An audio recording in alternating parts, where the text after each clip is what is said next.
Electric field हमें calculate करना है और रिंग के कारण इस तरह से एक रिंग है जिसके ऊपर चार्ज का डिस्ट्रीब्यूशन ओवर इट्स सरफेस है। उस रिंग के सारे जो हम लोगों ने सरकमफेरेंस ले रखा है उस सरकमफेरेंस पे चार्ज का डिस्ट्रीब्यूशन है और उस सरकमफेरेंस पे चार्ज के डिस्ट्रीब्यूशन के कारण रिंग के सेंटर से एक्सिस पे अगर हम किसी सेपरेशन पे जाके इलेक्ट्रिक फील्ड निकालना चाहें तो इलेक्ट्रिक फील्ड कितनी होगी, इस टॉपिक को आज हम पढ़ेंगे। तो ये हम लोगों को क्या टॉपिक पढ़ना है, electric field due to ring at z distance from its centre on its axis. तो ये हमने एक रिंग ले रखा है, डायग्राम बना रखा है रिंग का, जिस रिंग की रेडियस हमने कंसिडर कर रखी है। Let the radius of the ring, ये जो रिंग है उसकी रेडियस हमने बना दी, let the radius of a ring is r। इस रिंग को हमने xy प्लेन में रख रखा है in such a way that we need to calculate electric field at point P which is at a distance of z on the axis of ring from the center। तो इस point को मैंने यहाँ लिख दिया है, the ring lying along x plane, xy plane में lie कर रहा है ring. The radius of a ring क्या है, r है, ये रखा है। द चार्ज डेंसिटी, जो चार्ज का डिस्ट्रीब्यूशन है रिंग के सरकमफेरेंस पे, जो चार्ज का डिस्ट्रीब्यूशन है उसको हम लोगों ने क्या लिखा है, lambda which is equals to q by L, क्योंकि रिंग का ओवर लेंथ जो होगा वो सरकमफेरेंस ऑफ अ सर्कल के बराबर होगा, that is equals to 2 pi r। The point where we need to calculate electric field is z distance from the origin on z axis. z axis पे हम लोगों को इलेक्ट्रिक फील्ड निकालनी है। तो ये हमारा प्रॉब्लम है। इस प्रॉब्लम को कुछ ऐसे समझा जाए बच्चों कि ये हमने एक रिंग ले रखा है, ये हमारे पास एक रिंग है जिस रिंग का हमने रेडियस कंसीडर कर रखा है। लेट इस रिंग का रेडियस हमने r ले रखा है, इस रिंग की रेडियस को मैंने r ले रखा है और इस रिंग से कि ये ब्लैक वाली जो लाइन दिख रही है ये इस रिंग का एक्सिस है। इस एक्सिस पे हमें P पॉइंट यहाँ लिया है और इस P पॉइंट पे हमें इलेक्ट्रिक फील्ड कैलकुलेट करना है। तो अगर हम ये रेड वाले वायर स्टेप्स को हटा दें तो हम ये कहेंगे हमारे पास एक रिंग है और उस रिंग का रेडियस हमने r लिया है और उस रिंग के एक्सिस पे P पॉइंट है और इस P पॉइंट पे हमें क्या कैलकुलेट करनी है, इलेक्ट्रिक फील्ड कैलकुलेट करनी है। तो अब अगर हमें इलेक्ट्रिक फील्ड इस रिंग के कारण कैलकुलेट करनी है कहाँ पे, P पॉइंट पे, तो उस रिंग का सबसे पहले हमें ये देखना होगा कि उस रिंग के चार्जेस के रिस्पेक्ट में उस एक स्मॉल अमाउंट ऑफ चार्ज लेंगे हम पूरे रिंग को, क्या स्मॉल एरिया लेंगे, स्मॉल लेंथ लेंगे और उस स्मॉल लेंथ पे पॉइंट चार्ज ढूंढेंगे। उस पॉइंट चार्ज के कारण उस P पॉइंट पे, इस P पॉइंट पे हम क्या कैलकुलेट करेंगे, इलेक्ट्रिक फील्ड की वैल्यू। तो ये पहला काम कर लेते हैं। हमने कहा कि ये हमने एक स्मॉल एलिमेंट ले लिया, let the length of the small element is dl and we need to calculate electric field due to this dl element. और इस dl एलिमेंट के ऊपर जो चार्ज है वो हमने कहा है कि dq चार्ज है। कितना चार्ज दिया है इस dl एलिमेंट पे, dq। इसी तरह से dl का समीशन हम करते जाएंगे, हमें पूरी की पूरी रिंग मिल जाएगी। ये हमने रिंग लिया, रिंग का ये dl एलिमेंट, ये dl एलिमेंट, ये dl एलिमेंट, ये dl एलिमेंट, सारे के सारे dl एलिमेंट को हम ये रिंग ले रखे हैं। इस रिंग के छोटे छोटे एलिमेंट्स को हम ये छोटे छोटे एलिमेंट्स पे ज्वाइन करेंगे तो पूरा रिंग मिल जाएगा। और पूरे रिंग के कारण छोटे छोटे एलिमेंट के ऊपर अगर स्मॉल चार्ज है तो थोड़ा थोड़ा चार्ज को जब हम ऐड करेंगे तो पूरे चार्ज रिंग के कारण मिल जाएगा। जो चार्ज कितना है, total charge on the ring will be q and the length of the ring will be 2 pi r। ये हमने लेंथ सरकमफेरेंस कंसीडर कर रखा है। नाउ इस रिंग के स्मॉल एलिमेंट को हमने ये कंसीडर किया, लेट मान लेते हैं कि ये हमने उस रिंग का एक स्मॉल एलिमेंट कंसीडर कर रखा है। अब इस स्मॉल एलिमेंट के कारण हमें इस P पॉइंट पे इलेक्ट्रिक फील्ड को कैलकुलेट करना है। तो for calculating electric field at this point due to this dl element we need to find the length between P point and dl element. So this will represent the length of the point from dl element. So diagram में अगर हम बनाएं तो हम diagram में ये कहेंगे कि ये हो गया पॉइंट P और dl एलिमेंट के बीच का सेपरेशन। तो हम इसको लिख लें कि let small element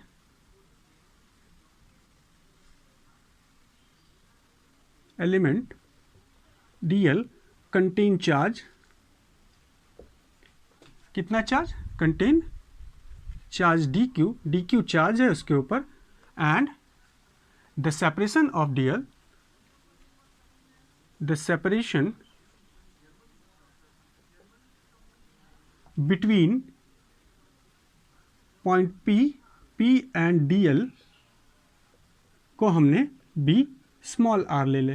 capital R क्या है? Radius of the ring. हमने क्या लिया? स्मॉल r लिया, and this small r is equals to, हम देखें तो ये रेडियस और ये z, उसका ये हमने बेस ले लिया, ये परपेंडिकुलर लिया, तो दिस इज हाइपोटेनियस, तो this will equals to z of square plus r of square, यही होगा।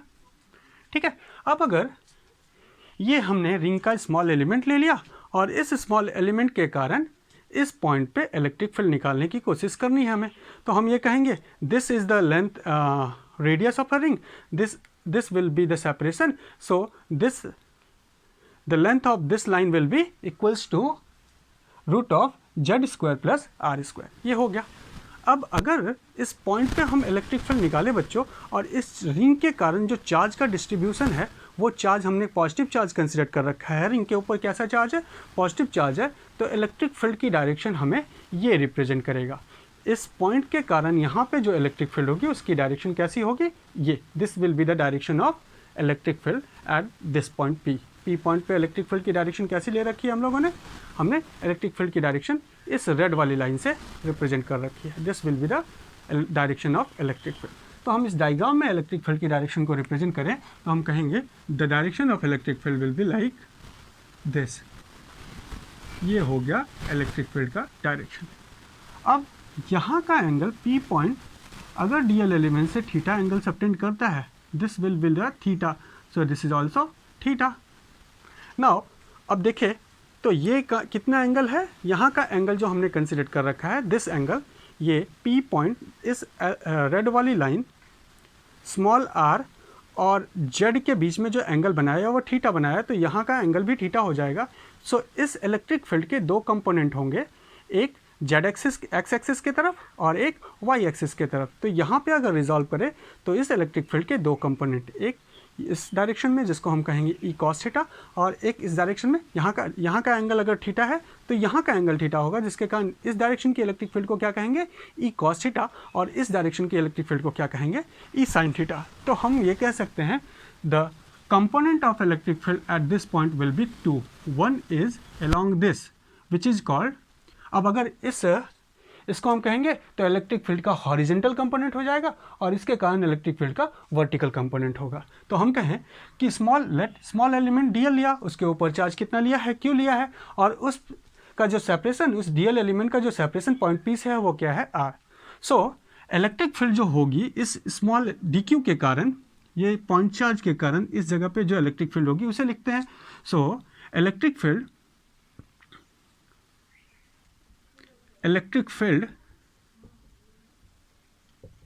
at P due to DQ, small charge जो यहाँ लिया है DQ, B DE होगी। DE इलेक्ट्रिक फील्ड की वैल्यू क्या होगी? K, और यहाँ का जो चार्ज है वो क्या है? DQ चार्ज है, और इनके बीच का जो सेपरेशन वो है, वो क्या सेपरेशन ले रखा है? इस सेपरेशन को मैंने क्या लिख रखा है? तो ये सेपरेशन R के बराबर है, तो R का स्क्वायर, और the value of R is Z square plus R square. तो इसको क्या लिख लें? This will be equals to R and its value is Z square plus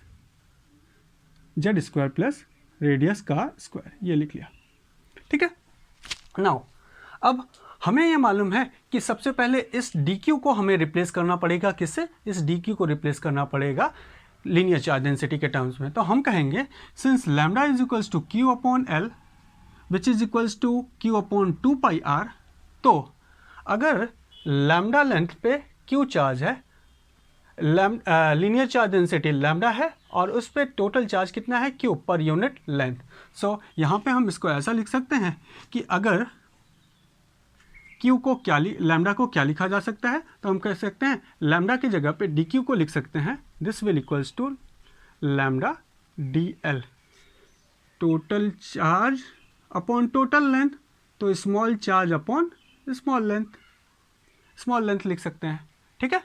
तो यहाँ पे हमने क्या लिखा? Lambda DL upon R of square.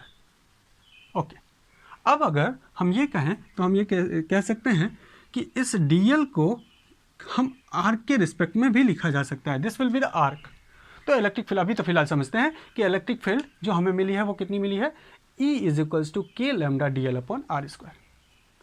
अब बाई सिमेट्री अगर देखें तो इस तरह से हमें एक सिमेट्रिकल डायग्राम और भी मिल जाएगी, और उस सिमेट्रिकल डायग्राम में हम ये कह सकते हैं कि this is a point P, और इस पॉइंट P के पे अगर इस एलिमेंट के कारण हम फील्ड निकालते हैं तो फील्ड की डायरेक्शन अगर ऐसी होती है तो इस स्मॉल एलिमेंट के कारण जो इसके सिमेट्रिकली डायग्राम में आएगी उसके कारण फील्ड की डायरेक्शन जो निकालेंगे वो ये मिल जाएगी। और इसको अगर रिजॉल्व करेंगे तो इसके दो कंपोनेंट होंगे, एक x कंपोनेंट और एक y कंपोनेंट। सिमिलरली इसके भी एक y कंपोनेंट और एक x कंपोनेंट, और इसके हॉरिजॉन्टल कंपोनेंट एक दूसरे को कैंसिल आउट कर लेंगे। तो हम ये कह सकते हैं कि अगर हम सिमेट्रिकल डायग्राम देखें बाय सिमेट्री, इसके जो हॉरिजॉन्टल कंपोनेंट है P पॉइंट पे वो क्या होंगे, कैंसिल आउट हो जाएंगे। तो इसको लिख लिया जाए, since by symmetry horizontal component of field will cancel out,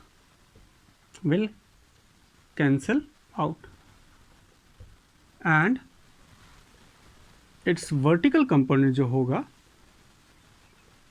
vertical component जिसे D वर्टिकल कंपोनेंट किस डायरेक्शन में है, जेड एक्सिस में, तो इसलिए हमने लिखा डी जेड, उसकी वैल्यू क्या हो जाएगी। तो हम कहें कि अगर यहाँ एंगल थीटा है तो यहाँ एंगल थीटा होगा, तो इसके कारण जो इलेक्ट्रिक फील्ड के कंपोनेंट होंगे वो क्या होंगे, ये डी ई और साथ में कॉस थीटा, ये हमें मिल गया। ठीक है, तो इसी तरीके से अगर स्मॉल एलिमेंट्स हम लेते जाए पूरे रिंग के, तो हर एक स्मॉल एलिमेंट अपने सिमेट्रिकल स्मॉल एलिमेंट से एडअप होगा, और उस एडिशन में हमें जो हॉरिजॉन्टल कंपोनेंट मिलेगा वो हॉरिजॉन्टल कंपोनेंट कैंसिल आउट हो जाएगा। सिर्फ और सिर्फ हमें क्या मिलेगा, वर्टिकल कंपोनेंट जेड एक्सिस के कंपोनेंट मिलेंगे। तो टोटल इलेक्ट्रिक फील्ड हम कहें तो टोटल इलेक्ट्रिक फील्ड कितनी हो जाएगी, total field along Z axis be कितना होगा, तो हम इसको इंटीग्रेट कर दें, इस कंपोनेंट को इंटीग्रेट कर लें तो हम इसको लिख सकते हैं Z E Z which is equals to integration of D E की वैल्यू क्या है, K lambda D L upon R square. तो यहाँ पे लिखते हैं K lambda D L upon R square, और ये cos theta into cos theta. अब अगर हम ध्यान दें तो हम ये लिख सकते हैं कि theta is equals to angle is equals to arc upon radius. तो जैसे जैसे हम आर्क की लेंथ को चेंज करेंगे वैसे वैसे एंगल भी चेंज होगा, कीपिंग रेडियस कांस्टेंट। सो अगर स्मॉल एंगल की बात करें तो for a small angle D theta small arc होगा जिसकी वैल्यू डी एल होगी अपॉन रेडियस। तो यहाँ से क्या लिखा जा सकता है, हम कहेंगे D Q is equals to D L upon R, therefore D L is equals to D Q into R. तो इसको हम यहाँ पे लिख सकते हैं E Z is equals to integration of K lambda D L के जगह पे क्या लिखेंगे, radius into cos theta D theta, और नीचे का डिनोमिनेटर में क्या मिलेगा, आर स्क्वायर। अब यहाँ पे जो कॉस थीटा की वैल्यू है बच्चों, ये कॉस थीटा हमेशा कांस्टेंट रहेगा। इसका मतलब ये कॉस थीटा का रिलेशन इस डी थीटा से नहीं है। इस कांस्टेंट कॉस थीटा की वैल्यू अगर हम निकालें तो हम यहाँ से कहेंगे कि this will be the theta, so this is base and this is perpendicular. तो कॉस थीटा की वैल्यू क्या हो जाएगी, तो cos theta is equals to Z upon R. तो इलेक्ट्रिक फील्ड जो हमें नेट मिलेगी वो मिलेगी E Z is equals to, integration करना है, के क्या है, चलो के कांस्टेंट है, लैम्डा कांस्टेंट है, इसको हम ऐसे लिखते हैं फिलहाल, के लैम्डा आर की वैल्यू को रहने देते हैं। कॉस थीटा की वैल्यू क्या आई है, तो cos theta is equals to Z upon small R. So R square यहाँ रख दिया, कॉस थीटा की value Z upon small R रख लिया, और ये डी थीटा रख दिया। नाउ आर स्क्वायर और आर मिल के आर क्यूब हो जाएंगे। तो यहाँ से कांस्टेंट क्या क्या आता है, K, lambda, radius, Z, R square, ये सारे के सारे कांस्टेंट हो जाएंगे। तो हम कहेंगे क्या, अच्छा अब यहाँ पे हमारे कांस्टेंट टर्म सारे के सारे ये इधर लिखे हुए सारे कांस्टेंट टर्म है एक्सेप्ट थीटा। थीटा की वैल्यू कैसे चेंज होगी, तो ये हमने कह लिया कि ये हो गया theta, this will be the length of arc. और जैसे जैसे लेंथ बढ़ेगा वैसे वैसे थीटा की वैल्यू बढ़ेगी। इसका मतलब इस थीटा की वैल्यू अगर 0 डिग्री से देखा जाए तो मैक्सिमम लिमिट कितनी हो सकती है इसकी, 2 पाई। तो हम इसको इंटीग्रेट कहाँ से कहाँ तक करेंगे, फ्रॉम 0 से 2 पाई के बीच में। नाउ EZ की वैल्यू हमें क्या मिली, value of EZ will be equals to, K constant है, लैम्डा कांस्टेंट है, R Z upon R square, और यहाँ पे क्या लिख सकते हैं, R cube, sorry R square into R cube, और डी थीटा का इंटीग्रेशन हमारा क्या हो जाएगा, theta, and the value of theta is from 2 pi to 0, और इसको सिंपली क्या लिख सकते हैं हम, 2 pi minus 0 that is equals to 2 pi. Now अब इलेक्ट्रिक फील्ड को लिखा जाए तो EZ की वैल्यू क्या आती है, के जगह पे के लिख लिया, आर क्यूब की जगह पे आर क्यूब लिख लिया, कैपिटल आर जेड भी रख दिया। लैम्डा की वैल्यू क्या होगी, तो हमने देखो यहाँ पे क्या लिखा है, lambda is equals to Q upon 2 pi R, तो उसे हम लिख सकते हैं क्यू अपॉन 2 पाई आर। किसकी वैल्यू रखनी है, लैम्डा की वैल्यू, ये लैम्डा की value cube upon 2 pi R है और पाई आर। तो यहाँ से 2 pi will cancel out 2 pi, R will cancel out R. हमें जो वैल्यू मिलेगी इलेक्ट्रिक फील्ड की वो क्या मिली, EZ इज इक्वल्स टू के क्यू जेड अपॉन आर का क्यूब, और इस आर के क्यूब को क्या लिख सकते हैं, since R is equals to root of R square plus capital R का स्क्वायर, तो EZ की वैल्यू क्या लिखा जा सकता है बच्चों, तो हम कहेंगे इलेक्ट्रिक फील्ड इस रिंग के कारण जो P पॉइंट पे होगी वो किस डायरेक्शन में होगी, जेड एक्सिस में ही होगी, और उस जेड एक्सिस में जो इलेक्ट्रिक फील्ड की वैल्यू होगी वो K Q Z upon R square plus Z square और होल क्यूब। ये आर की वैल्यू आ रही है रूट में, तो हम इसको 3/2 लिख सकते हैं। तो this will be the result for electric field at a ring. किधर डायरेक्शन मिल रहा है, हमें मिल रहा है रिंग के एक्सिस पे ही इलेक्ट्रिक फील्ड की डायरेक्शन मिल रही है। अगर ये चार्ज जो रिंग के ऊपर चार्ज का डिस्ट्रीब्यूशन है वो चार्ज अगर पॉजिटिव होता तो इलेक्ट्रिक फील्ड की डायरेक्शन अपवर्ड डायरेक्शन में होती, अलॉन्ग जेड एक्सिस होती, और अगर नेगेटिव होता तो टुवर्ड्स नेगेटिव जेड एक्सिस होगी। ठीक है, तो ये हमने रिजल्ट कैलकुलेट कर लिया electric field due to ring के कारण।